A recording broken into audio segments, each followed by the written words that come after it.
दुर्गा पूजा के शुभ अवसर पर हम सब फिर एक नवका गीत ग आयल छी जेकर रचनाकार कवि आशुतोष झा छै, स्वर विशा झा और अपर्णा झा के आवाज में। तो सुनल जाए। ऐलौं अहिंक शरण मां निज को उठा लिया ने, जुनि करू विलंब मैया सुमार देखा दिया ने।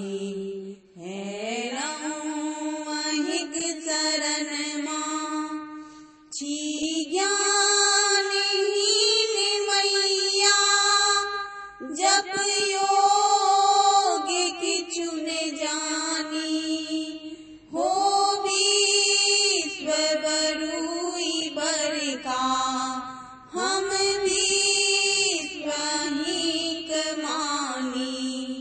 छी भटकल हम बटोही आहाँ बाट देखा दिया ने। ऐलौं अहिंक शरण मां निज को उठा लिया ने।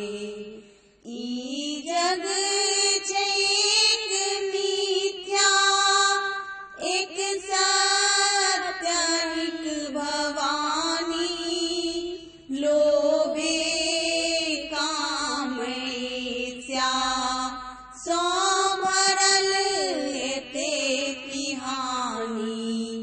कानई छत पुत्र आंसू करे जा लगा लिया ने, जुनि करू विलंब मैया सुमार देखा दिया ने। ऐलौं अहिंक शरण मां निज को उठा लिया ने, जुनि करू विलंब मैया